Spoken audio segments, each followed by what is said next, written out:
Oi, pessoal do primeiro ano. Eu queria começar a aula de hoje corrigindo um exercício que eu passei na tarefa, tá? Que é o exercício 2 da página 5. Então eu copiei aqui o enunciado para a gente discutir um pouquinho esse exercício. Ele fala o seguinte: um fabricante de parafusos verificou que o preço P em real de cada parafuso dependia da medida X em milímetros do diâmetro da base de cada um e podia ser calculado pela lei. Aí agora eu quero discutir com vocês o que significa essa lei, o que significa essa fórmula, tá? Como que a gente lê isso daqui, tá, pessoal? Isso daqui a gente lê assim, ó, P de X, tudo bem? Então, esses parênteses aqui não escondem uma multiplicação, nada disso. Isso daqui a gente lê como P de X. O que eu quero dizer quando eu escrevo P de X? Eu tô querendo dizer o seguinte, que o preço de cada parafuso, que é a minha variável P, depende de X, tá?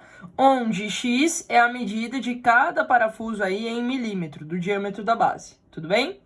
Então, isso daqui é a lei da minha função. E a minha função fala o seguinte, que P de X, ou seja, o preço de cada parafuso, pode ser calculado como 0,01 vezes X mais 0,06, tudo bem? Então, é isso que significa esse parênteses aqui. A gente vai discutir um pouquinho esse parênteses na aula da próxima semana, tá? Que eu vou falar para vocês sobre domínio, contradomínio e imagem de uma função. Então, só para antecipar, tá, pessoal? Esse P de X está querendo dizer o seguinte, que o preço depende de X, tá? Onde X é a medida da base de cada parafuso. Muito bem. Isso já nos ajuda, pessoal, a descobrir aqui quem é a variável independente e quem é a variável dependente, tá? Então, a variável dependente é aquela que depende da outra. Então, quem depende de quem aqui? O preço depende do tamanho de cada parafuso, tá? Então, a variável dependente é o preço, que está indicado aí como letra P, tá?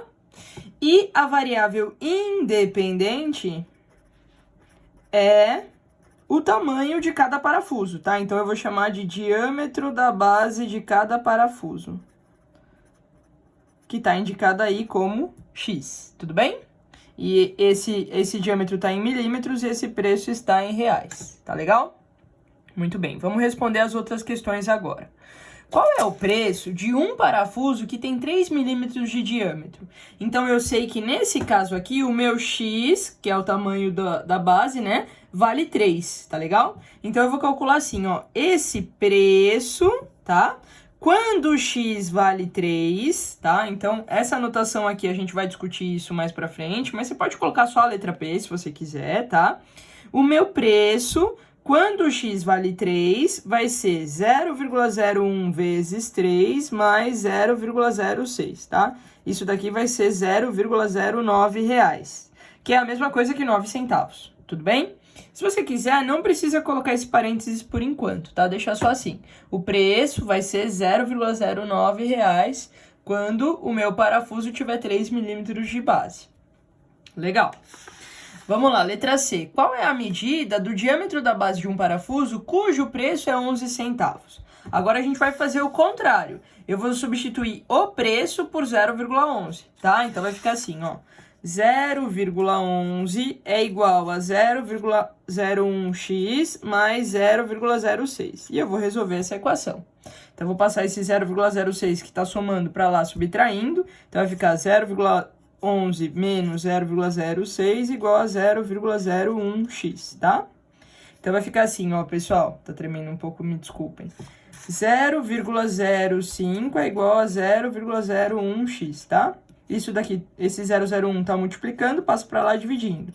Então, x vai ser 0,05 dividido por 0,01, que é 5, tudo bem?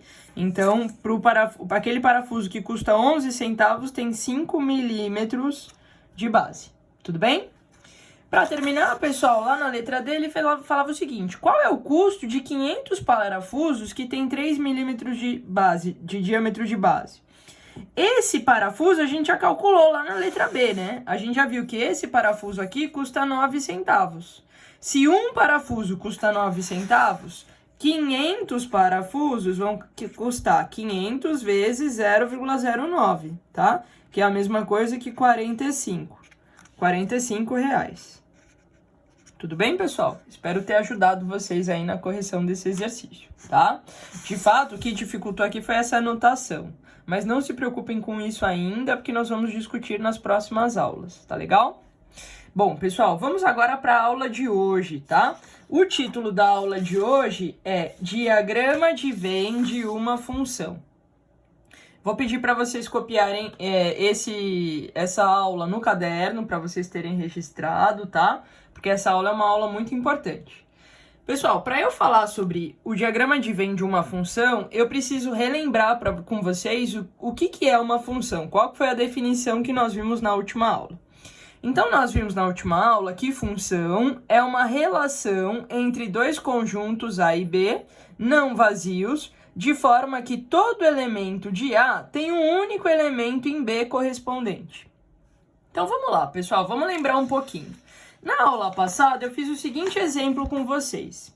Eu falei o seguinte, a tia da cantina, né, na cantina da escola, cada garrafinha de água custa 3 reais. Eu acho que foi esse exemplo que eu dei para vocês na aula passada. Então, a gente fez o seguinte, eu fiz 2 balõezinhos aqui, um indicando a quantidade de garrafinhas que eu vou comprar e o outro indicando o preço que eu vou pagar. Tudo bem? Então, dependendo de quantas garrafinhas eu comprar, eu vou pagar um preço diferente. Então, a gente viu o seguinte, que se eu comprar 0 garrafinhas, eu vou pagar 0 reais. Se eu comprar uma garrafinha, eu pago 3 reais. Se eu comprar 2 garrafinhas, eu pago 6. E assim sucessivamente. O que acontece, pessoal? Esse diagrama de Venn aqui, ele representa uma função, tá? E por que representa uma função? Porque ele satisfaz as condições que apareceram lá na definição. E que condições são essas? Eu vou pedir para vocês grifarem. Tem 2 palavras-chave que aparecem aqui, tá? A primeira palavra-chave é essa palavra todo, tá? Todo elemento de A tem que ter um correspondente. Então, eu tenho que usar todos os elementos aqui de A, tá? E a segunda palavrinha-chave é essa daqui, único. Tem que ter um único elemento correspondente em B, tudo bem? Então, todos os elementos de A têm um único correspondente em B. Eu vou fazer um outro exemplo para vocês, para ficar mais claro quando que não seria uma função, tá? Então, isso daqui, pessoal, é função. Agora, vamos fazer um outro exemplo aqui. Vou colocar aqui, exemplo 2. Suponha o seguinte, que você chegue na cantina hoje e peça uma garrafinha de água, tá? Então, você pede uma garrafinha de água e a tia vai falar para você assim, uma garrafinha de água custa 3 reais, tá? Então, uma garrafinha de água custa 3 reais. Muito bem. Aí, você pede 2 garrafinhas de água. 2 garrafinhas de água vão custar 6 reais. Muito bem. Legal. Aí, chega o teu amigo, né, encosta no balcão e ele fala assim, tia, me vê 2 garrafinhas de água. Aí ela fala assim, tá bom, 2 garrafinhas de água pra você eu faço por 5 reais. Vou te dar um desconto. Como assim? Pra mim, ela cobrou 6 reais e pro meu amigo ela cobrou 5 reais. Pessoal, isto daqui não é uma função, tá? Por que não é uma função? Lembram que eu coloquei ali nas minhas condições? A primeira condição é todo elemento de A, tá? Todos os elementos de A aqui tem que ter um correspondente. Então, ok, todos eles têm um correspondente. A segunda condição foi, tem que ter um único elemento em B. Mas aqui, eu não tinha um único elemento em B, né? Esse 2, ele foi elevado no 6 e foi elevado no 5. Então, aqui, partiu uma dupla flecha. Estão vendo aqui? Partindo uma dupla flecha. Então, isso daqui, pessoal, não é função. Tudo bem? Por quê? Porque esse elemento 2 chegou em 2 valores aqui, tá? Então, partiu dupla flecha. Quando partir dupla flecha, ou tripla flecha, enfim, quando partir mais de uma flecha de um mesmo número, isso daqui não é uma função. Tá legal? Vamos lá, vou dar outro exemplo para vocês. Exemplo 3. Suponha que você chegue na cantina e peça uma garrafinha de água. Aí ela vai falar, é R$3. Muito bem. Suponha que você peça 2 garrafinhas de água. Aí ela vai falar, é R$6. Suponha que você peça 3 garrafinhas de água. E ela fala assim, eu não vou ter para te vender. Acabou. Então, 3 garrafinhas de água você não pode comprar. Se eu não posso comprar, esse 3 aqui vai ficar sem correspondente lá. Concordam comigo? O que acontece, pessoal? Isso daqui não é uma função. Por que não é função? Porque lembra, todo elemento de A tinha que ter um correspondente em B. O que aconteceu aqui? Eu tenho um número aqui que ficou sem correspondente lá em B. Vocês viram? Lembram disso? Aqui eu esqueci de colocar B, aqui A e aqui B. Então, esse cara aqui, esse 3 ficou sem correspondente lá. Então, isso daqui não é uma função. Tudo bem? Então, pessoal, resumo da ópera aqui. Quando que você vai verificar, como que você faz para verificar se é uma função? Primeira coisa, você vai olhar para o conjunto de partida. Na verdade, a gente só olha para o conjunto de partida, tá? Todos os elementos foram utilizados? Sim, todos os elementos foram utilizados. Partiu dupla flecha? Não, não partiu dupla flecha. Então, é uma função. Tudo bem? Então, as condições são duas. Duas condições. Primeira, todos os elementos de A têm que ser usados. Segunda condição, não pode partir dupla flecha. Tudo bem? Então, essas são as condições. Agora, vamos lá, vou montar um quarto exemplo aqui para vocês.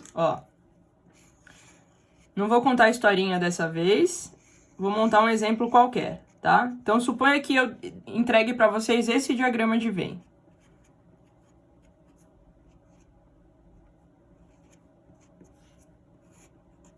E pergunte para vocês assim: isso daqui é uma função? Pensa um pouquinho. Isso daqui é uma função? Sim, isso daqui é uma função. Aí vocês vão falar assim, nossa, mas essa função tá toda esquisita, né? É uma função? Sim. Vamos ver as condições que a gente tinha? Primeira, todos os elementos de A têm que ser usados. Sim, todos os elementos de A estão sendo usados, tá? Não ficou ninguém aqui sem flechinha, sem correspondente em B. Segunda condição, não pode partir dupla flecha ou tripla flecha, enfim, não pode partir mais de uma flecha de um mesmo número. Está partindo mais de uma flecha de um mesmo número? Não, não está partindo. Então, isso daqui é uma função. Aí vocês vão falar assim, mas sobrou gente no B. Tudo bem, não tem problema nenhum, pode sobrar gente no B. Mas chegou dupla flecha aqui, chegou 4 flechas chegaram para o mesmo número em B. Não tem problema, tá? O que me interessa aqui para verificar se isso é ou não uma função é só o conjunto de partida, tá legal?